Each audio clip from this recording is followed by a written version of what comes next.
Mi nieto Alejandro subió del sótano de nuestra vieja finca de piedra en las afueras de Madrid. Los pesados escalones de roble crujieron bajo sus botas, pero fue su rostro lo que me heló la sangre. Estaba completamente pálido. Se sentó a la mesa de la cocina frente a mí y no pronunció palabra durante un largo instante. Solo se escuchaba el tic-tac del viejo reloj de pared. «Haz una maleta», dijo por fin, con la voz contenida. «Ahora mismo». «¿Qué? ¿Nos vamos?» «No llames a nadie. Nos vamos ya». «Alejandro, ¿qué ocurre?» «Abuela, por favor, solo confía en mí. Tenemos que irnos de esta casa inmediatamente». Yo lo miré fijamente. Mi nieto, un joven de 24 años que trabajaba la madera y nunca se asustaba por nada, tenía las manos temblando. «Pero esta es mi casa», le respondí, intentando mantener la calma. «Lo sé, pero ya no es un lugar seguro». Me mostró la pantalla de su móvil. Eran fotos tomadas con flash en la oscuridad del sótano. Tubos metálicos, una caja extraña con cables, algo que mis ojos cansados no lograban comprender. «Alguien ha preparado esto a propósito», susurró. «Recoge tus cosas». 20 minutos después, la fría brisa de la noche madrileña golpeaba el parabrisas de su vieja furgoneta. Nos alejábamos de la finca que mi difunto marido, Mateo, había levantado piedra a piedra, viga a viga. La casa donde había albergado mis recuerdos durante más de 40 años se desvanecía en el espejo retrovisor. De repente, mi móvil empezó a sonar en el interior de mi bolso.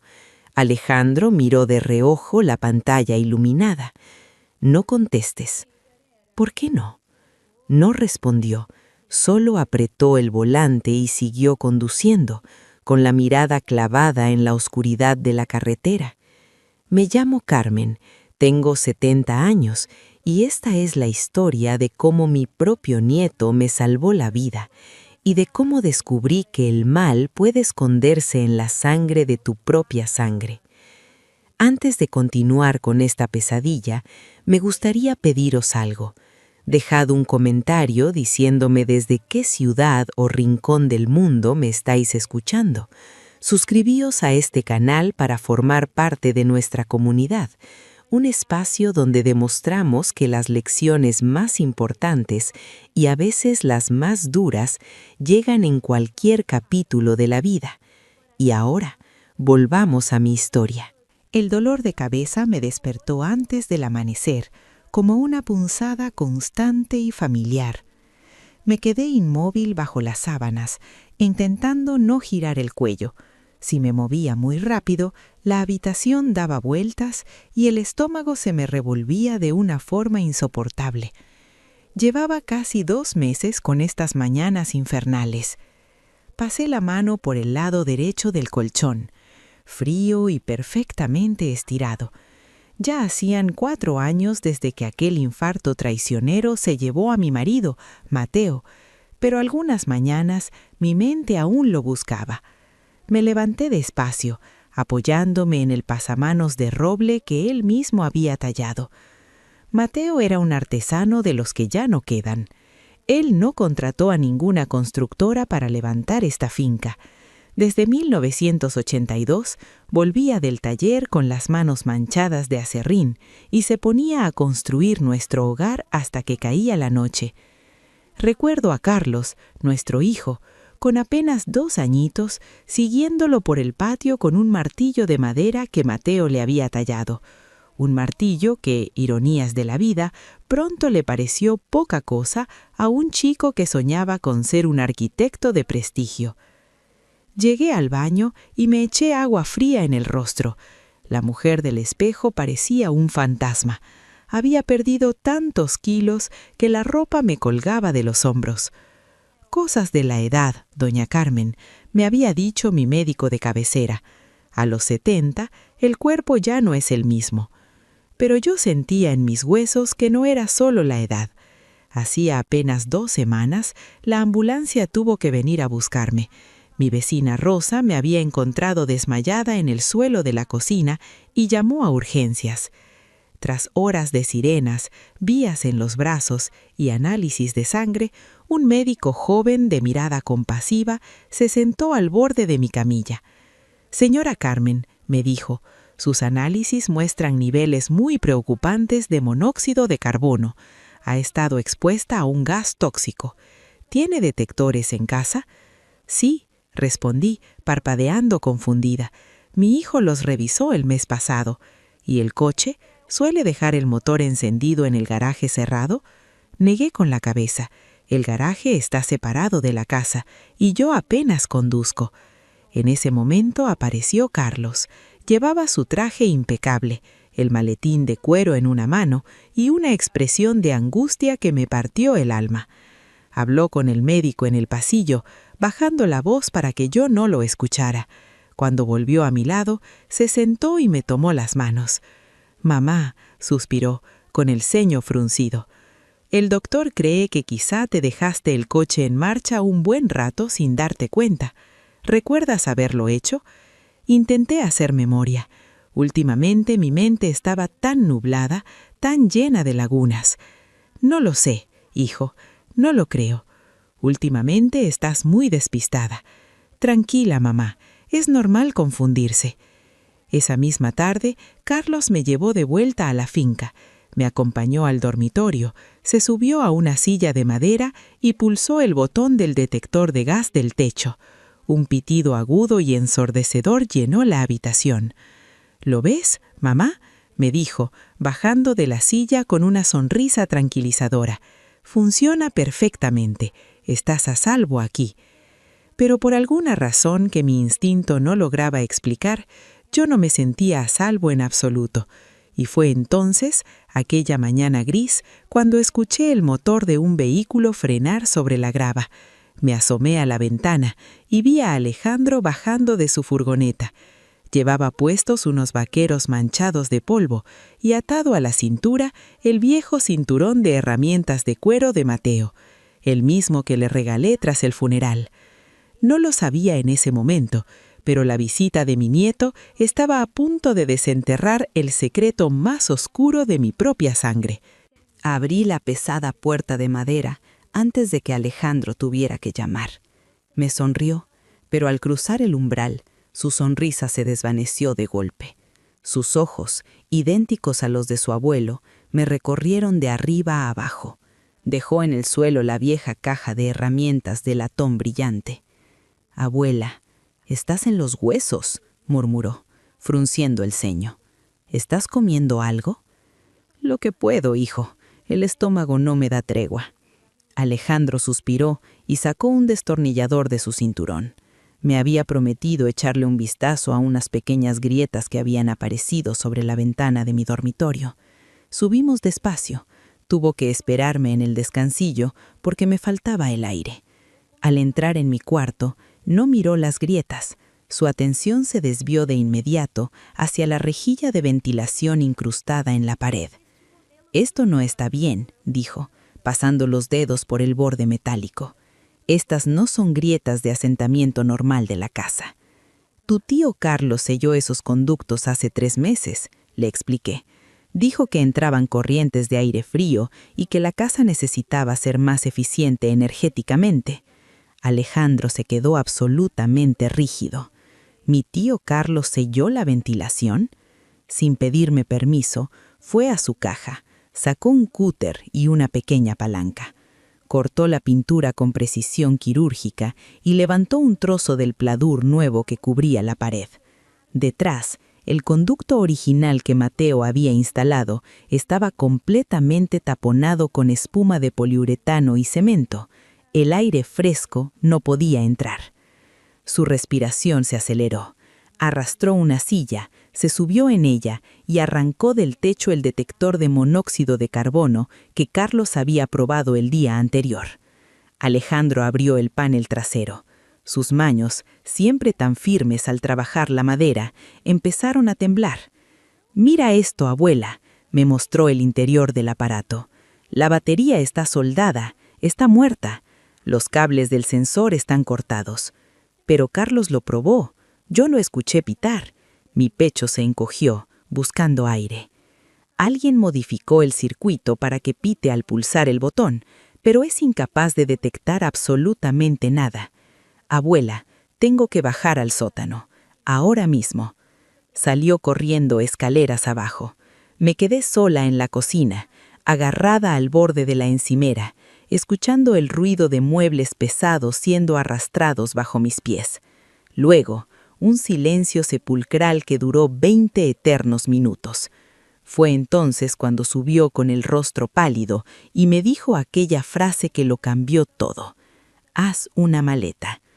Ya en la carretera, lejos de la finca, Alejandro detuvo la furgoneta en el aparcamiento de una vieja venta, uno de esos restaurantes de carretera abiertos de madrugada.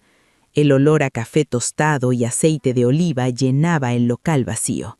Pedimos 2 cafés que sabíamos que no íbamos a probar. Alejandro puso su móvil sobre la mesa de formica. «Mira esto», deslizó la pantalla, mostrando las fotos del sótano. Alguien manipuló la vieja caldera. Hay un tubo de cobre desviado directamente hacia tu dormitorio, conectado a un temporizador digital. Está programado para abrir una pequeña fuga de gas cada madrugada, justo cuando enciendes la calefacción.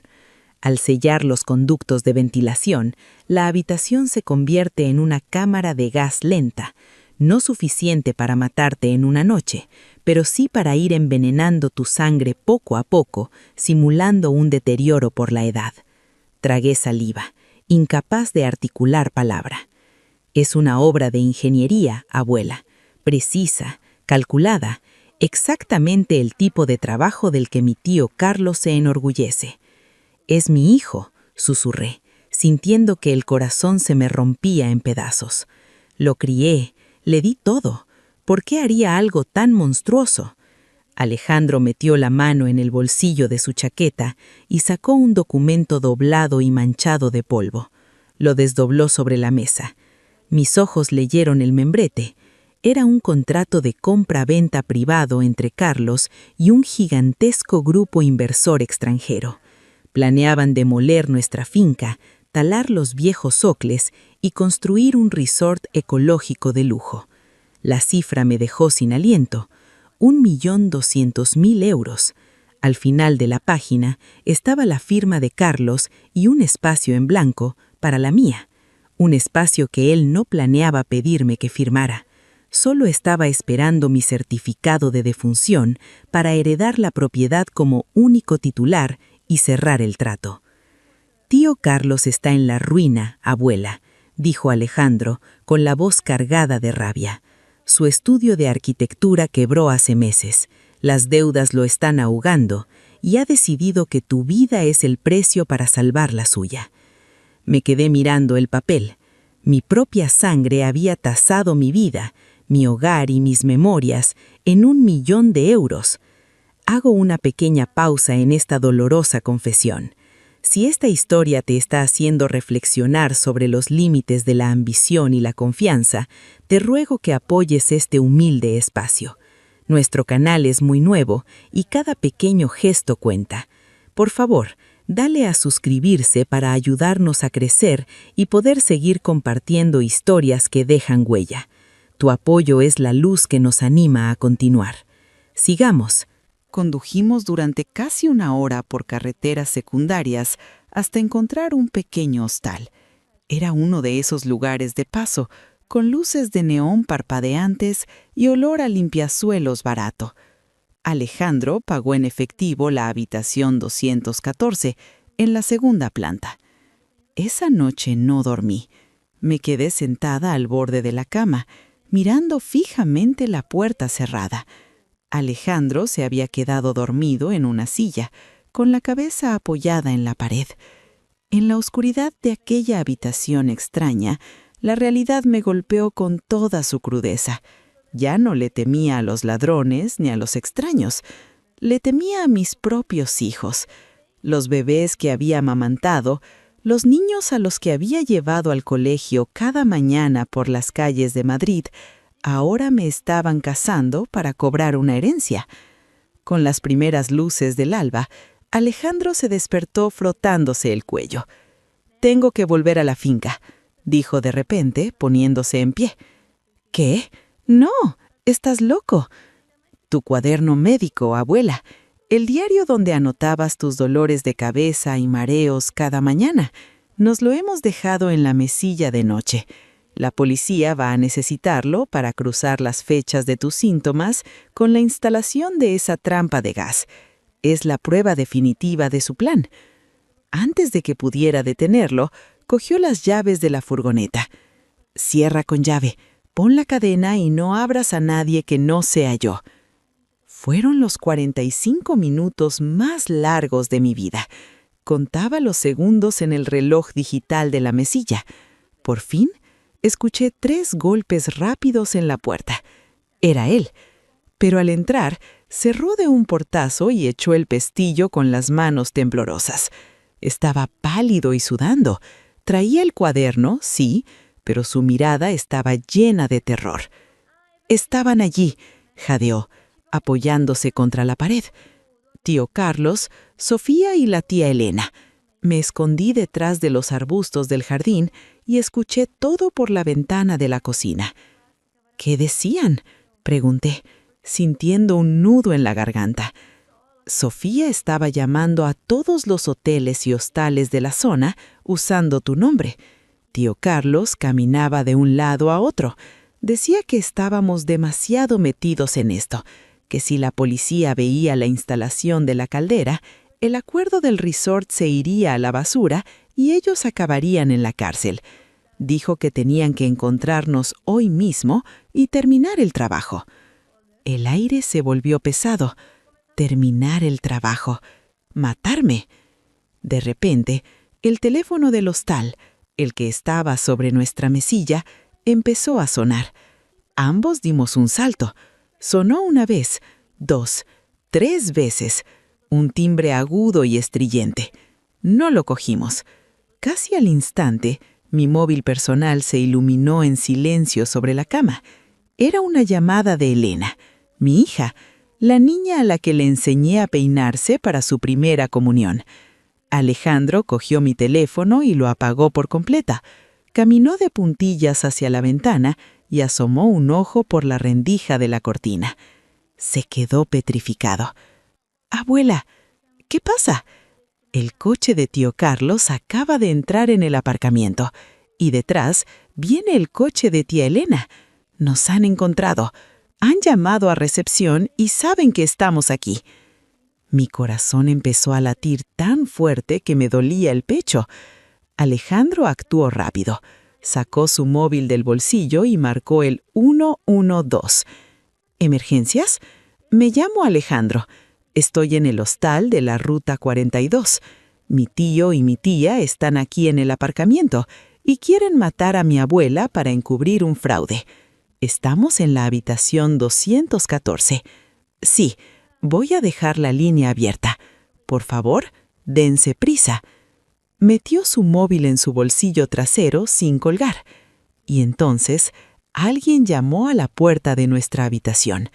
Unos golpes suaves, casi amables. «Mamá». Era la voz de Carlos, suave, controlada.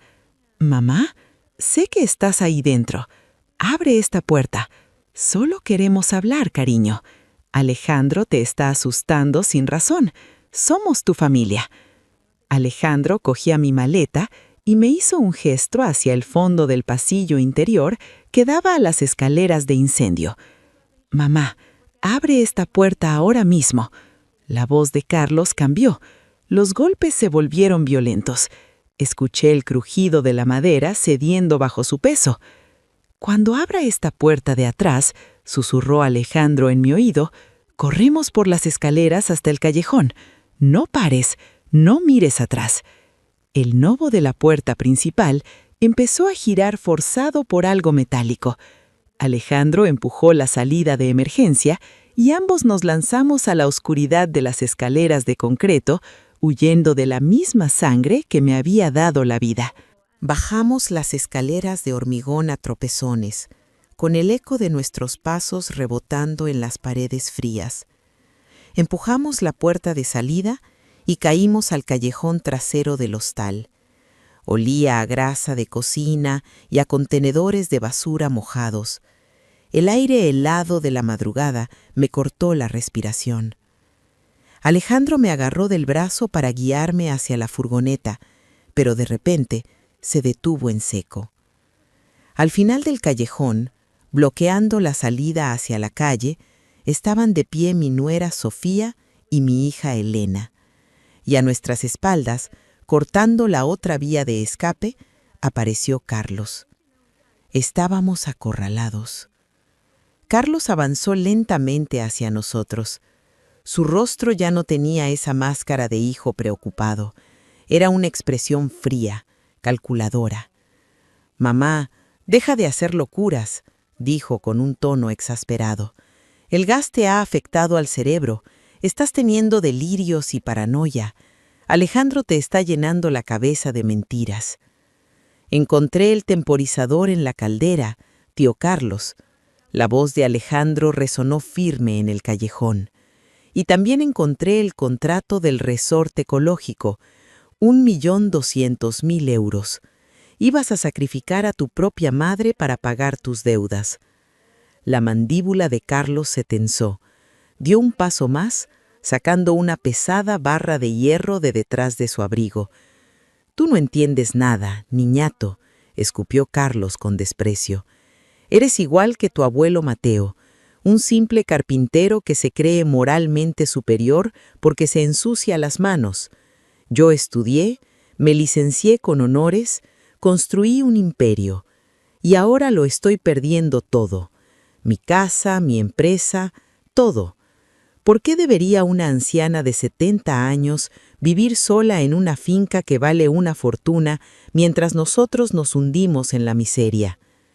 Porque el abuelo la construyó para protegerla, no para que tú la vendieras a sus espaldas», respondió Alejandro, poniéndose delante de mí como un escudo humano. En ese momento, Elena se acercó por el otro lado. Bajo la luz amarillenta de la farola, vi destellar algo en su mano. Era una jeringuilla llena de un líquido transparente.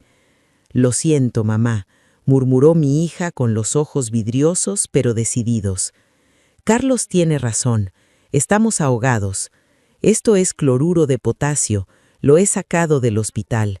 Provoca un paro cardíaco fulminante y no deja rastro en las autopsias de personas mayores. Solo sentirás un pinchazo y te dormirás. Te juro que no dolerá». Mi propia hija, usando sus conocimientos médicos para asesinarme y no dejar pruebas. Sentí que el mundo se desmoronaba bajo mis pies. Carlos levantó la barra de hierro y avanzó hacia Alejandro. «Aparta, chico, o también habrá un accidente para ti». Pero antes de que Carlos pudiera dar un paso más, el aullido ensordecedor de las sirenas rasgó la noche. 2 coches patrulla de la Policía Nacional entraron derrapando por ambos extremos del callejón. Las luces azules y rojas bañaron las paredes de ladrillo. 4 agentes salieron con las armas desenfundadas. «¡Policía! ¡Suelten las armas! ¡Las manos donde podamos verlas!». El sonido de la barra de hierro cayendo al asfalto hizo eco. Elena dejó caer la jeringuilla, que rodó hasta la alcantarilla. Y entonces vi la jugada más retorcida de mi hijo. Carlos se tiró de rodillas al suelo, levantó las manos y empezó a llorar desesperadamente. «Agentes, gracias a Dios que han llegado», gritó Carlos, fingiendo un ataque de pánico. «Mi sobrino ha secuestrado a mi madre. Está desequilibrado. Nos estaba amenazando para que le diéramos dinero. Por favor, ayúdenla». Me quedé congelada ante semejante cinismo. Los agentes nos apuntaron a todos, dudando por un instante de quién era el agresor y quién la víctima. Pero Alejandro no perdió la calma. Con un movimiento lento y visible para la policía, sacó el móvil de su bolsillo trasero. La pantalla seguía encendida. La llamada al 111 llevaba 15 minutos conectada. «Agente», dijo Alejandro en voz alta y clara, «la operadora de emergencias lleva un cuarto de hora escuchando en directo. Ha grabado todo. La confesión sobre la trampa de gas, el cloruro de potasio robado del hospital por mi tía y los motivos de este hombre para asesinar a su madre. Y por si fuera poco». Alejandro sacó del otro bolsillo el contrato arrugado y lo lanzó a los pies del policía. «Ahí tienen el móvil del crimen, un contrato de 1.200.000 euros firmado a espaldas de la propietaria». El rostro de Carlos, que un segundo antes fingía llorar como una víctima, se descompuso por completo. Su mentira se había derrumbado frente a sus ojos. La radio del agente principal crujió. La centralita de emergencias acababa de confirmar que tenían la confesión íntegra grabada.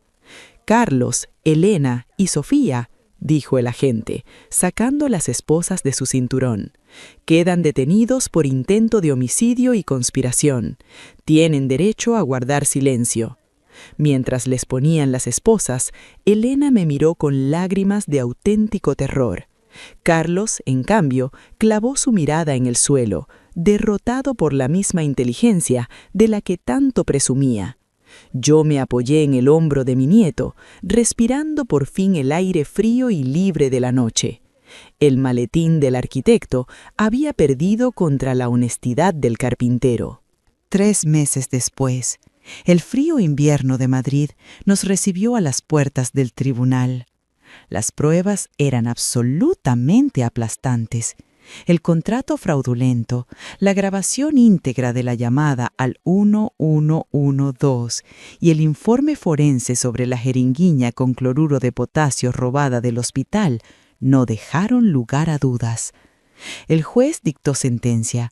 Carlos fue condenado a 15 años de prisión, Sofía a 12 y mi hija Elena a 10 años entre rejas. Antes de que se los llevaran esposados, el juez me permitió hablar. Me levanté despacio, apoyándome en el estrado, y miré a los ojos a mis hijos por última vez. Mi marido Mateo construyó nuestra finca con sus propias manos para protegernos, dije, con la voz serena pero firme. Él le enseñó a su nieto que el buen trabajo cuida de las personas. Mi hijo usó su título universitario para pervertir ese trabajo y convertir su hogar en un arma mortal. Mi hija usó sus conocimientos médicos para planear cómo salirse con la suya. La educación superior os dio títulos, pero os arrebató el alma. Carlos bajó la cabeza. Elena sollozó. Me di la vuelta y salí del juzgado del brazo de Alejandro, respirando por fin en paz. 6 meses después de la sentencia, vendí la finca. Paradójicamente, el mismo grupo inversor la compró por cauces legales y el dinero me aseguró una vejez tranquila. Pero antes de entregar las llaves y permitir que la demolieran, Alejandro hizo algo hermoso. Se pasó una semana entera desmontando, con un cuidado exquisito, todos los armarios de roble de la cocina y las puertas macizas que Mateo había tallado a mano. Me mudé a un piso luminoso y moderno en el centro de Madrid. Alejandro adaptó toda esa madera antigua a mi nueva cocina. Ahora, cada vez que preparo un café, paso mis dedos por esas vetas de roble perfectas. Las manos de mi marido moldearon esa madera y las manos de mi nieto le dieron un nuevo hogar. Un jueves por la noche, Alejandro vino a cenar a casa. No venía solo, trajo a Lucía, una chica de sonrisa cálida que restauraba muebles antiguos. Mientras los veía fregar los platos juntos, bromeando y riendo bajo la luz cálida de la cocina, me di cuenta de que la vida siempre encuentra la forma de seguir adelante. El maletín del arquitecto se pudre ahora en una celda, pero el legado del carpintero, ese legado, sigue vivo, fuerte e inquebrantable en el corazón de mi nieto. Y así termina mi historia. Pero antes de despedirme, hay una pregunta que a veces me quita el sueño, y quiero saber qué pensáis vosotros. Si vuestros propios hijos, la sangre de vuestra sangre, planearan algo tan atroz por puro dinero, ¿seríais capaces de perdonarlos algún día? ¿O creéis que hay traiciones que ni siquiera una madre puede perdonar? Dejadme vuestra respuesta en los comentarios, os leeré a todos. Gracias por acompañarme, cuiden a sus seres queridos y hasta la próxima historia. Gracias por acompañarnos hasta el final. Si este relato ha resonado contigo, te invitamos a darle un me gusta, compartir tus reflexiones en los comentarios y suscribirte a nuestro canal, Ecos del Silencio. Queremos informarte con total transparencia. El producto que acabas de escuchar, incluyendo el guión, los personajes, las imágenes y la voz, ha sido desarrollado utilizando inteligencia artificial como herramienta creativa. Se trata de una obra de ficción, por lo que cualquier semejanza con nombres, personas o situaciones de la vida real es mera coincidencia. Nos vemos en la próxima historia.